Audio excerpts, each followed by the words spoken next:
The Phoenix Suns have officially clinched a playoff berth for the first time since 2010 and are now locked in a tight battle for the number 1 seed in the NBA. The Suns went from a non-playoff team to a contender, and now we have to talk about whether or not the 1 seed is even the best place for them and what their best and most advantageous path to the finals would even be. My name is Mike, and I'm here with Sam, and on today's big question, we're talking about what the best playoff seeding is for the Phoenix Suns.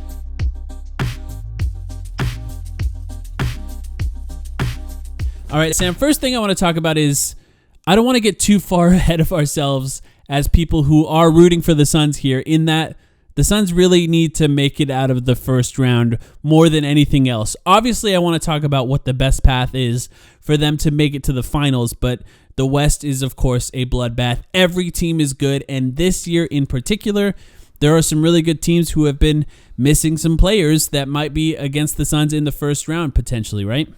Yeah, of course. And let's just scale it back a second and go back to our preseason expectations of what this team were, right? Like, we wanted them to be a 5th, 6th seed who just made the playoffs in general.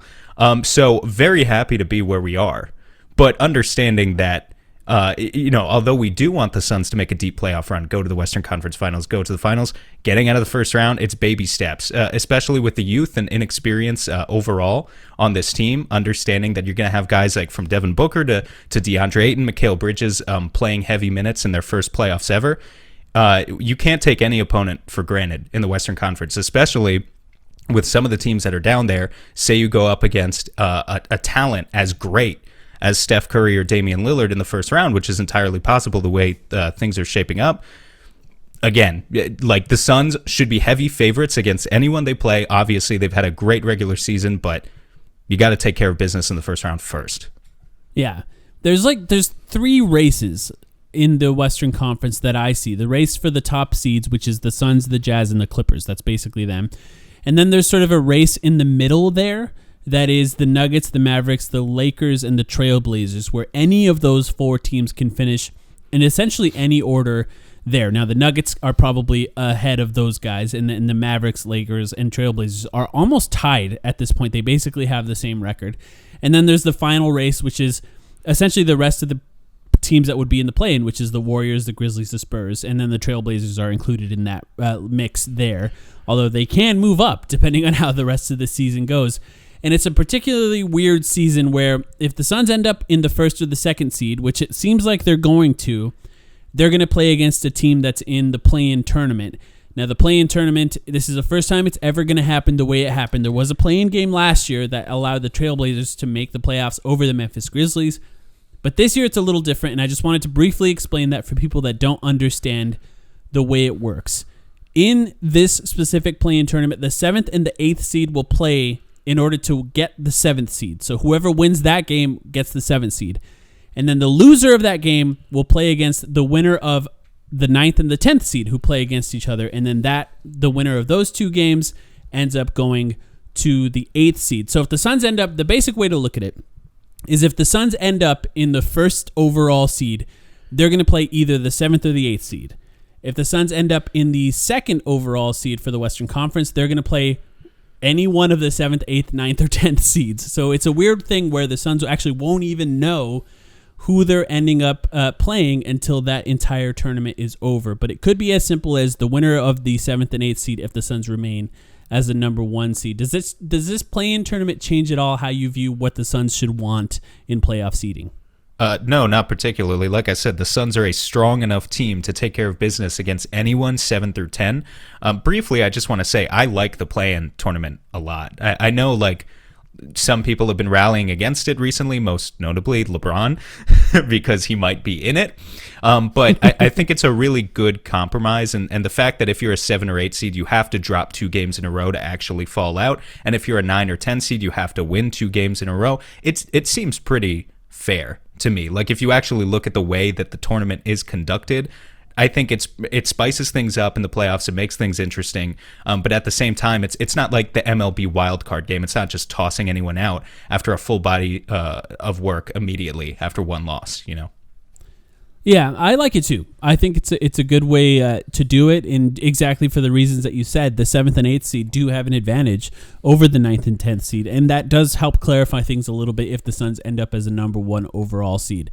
Now the question is, at this point, being that the West is so good and there are good teams sort of scattered throughout the Western Conference standings, what is the best path for the Suns at this point? I know that you have had some opinions on this. You've sort of been tracking it on Twitter. I've stayed relatively away from this conversation because I don't want to jinx anything, but I think it is a good conversation to have at this point, being that there's only 8 games left of the season. What do you think? It looks pretty good, right? The way it's stacked up right now, but what do you think is the best path for the Suns? Well, here's the thing, Mike. It looks fantastic right now, but I think really briefly we got to address, are we talking about what's the clearest way for the Suns to make a deep run, to get to the finals? Or are we talking about, to borrow a KD term, do we want the hardest road? The team that's going to... No, I mean, seriously, the path that's going... Because here's the thing. If you make a Western Conference Finals run and you get through an LA team in either the first or second round, that's going to look much differently to people around the league than if you get to the Western Conference Finals having beat, say, Portland and Denver. Still 2 good teams, but it's just going to look different. You know what I mean?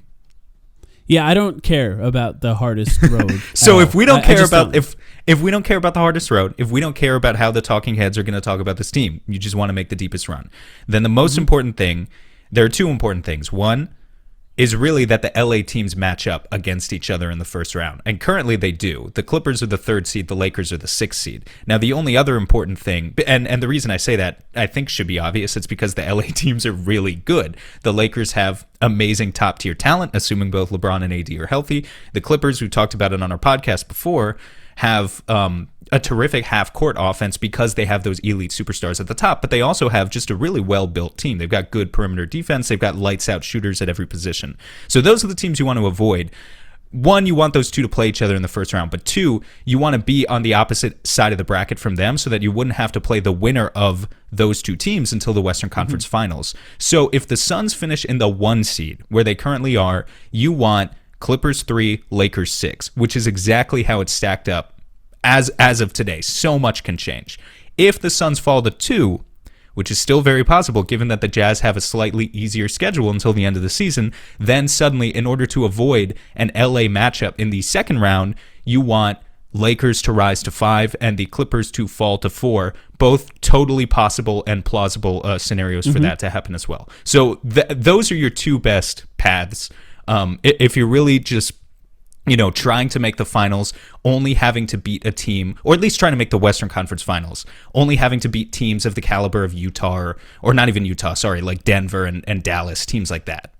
Yeah. Yeah, I think that's a fair way to look at it. I guess when you're really talking about the best path for the Suns, it's just really those 2 LA teams that stick out. Now, I want to say that the playoffs can go any possible way. We don't know exactly how this is going to go, and these teams are all really good. But I think when you're trying to really find the teams that are sort of the worst matchups for the Suns, you have to look at the Clippers and the Lakers. The Lakers have size. The Clippers, exactly as you said, have top-tier talent and good defenders across the board who can make shots. That's a recipe for success in the playoffs. But it sounds like, in your opinion, and I guess in my opinion as well, we're not really afraid of the Jazz necessarily, the Mavericks necessarily.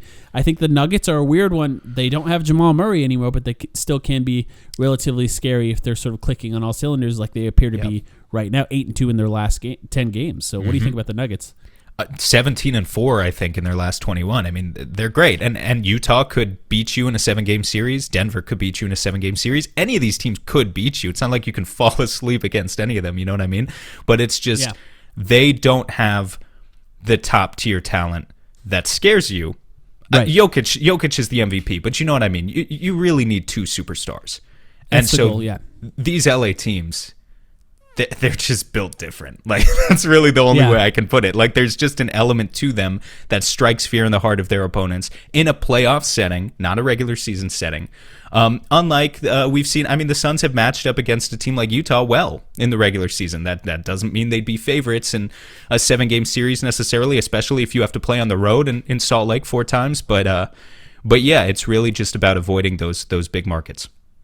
I agree with that. Last question before we go here. assuming the play-in stays the way it is, which is Trailblazers, Warriors, Grizzlies, and Spurs. If you were the Suns and you had to pick one of those 4 teams to play against in the first round of the playoffs, which one would you choose? I'm choosing Grizzlies pretty easily, and that's because too much inexperience. Not a lot of veterans on that roster. Not a lot of. Again, it's all about stars in the playoffs. You're going up against Dame or Steph in a series. I don't think they could beat you, but they could take a couple games off you. They could really pressure you. A guy like Ja, he's going to be really good in a couple years, but he's just not there yet. And also not a shooter. Like the way that you can defend a team like Memphis, you can just kind of play a traditional drop coverage, something the Suns have done for a lot of the first half of the season, and not have to get too fancy and experimental with it to beat a team like that. I would feel really comfortable there. Yeah, I agree with that, and I think the Grizzlies are the team that doesn't really have any secondary star after that either. Now, neither necessarily do the Spurs, Warriors. Trailblazers, you can make an argument, are the closest of any of these to having that second star. But in my opinion, if the Suns lost to any of those 4 teams in the first round, it would be a massive disaster. They should be favored against any of those 4 teams. Obviously, we will continue to cover the playoffs as they come for the Phoenix Suns. Subscribe to this channel, like this video, and comment if you have anything that you'd like us to talk about in the future. If you want a podcast, look for our podcast. It's called The Timeline, a Phoenix Suns podcast. Thanks, everyone, for watching.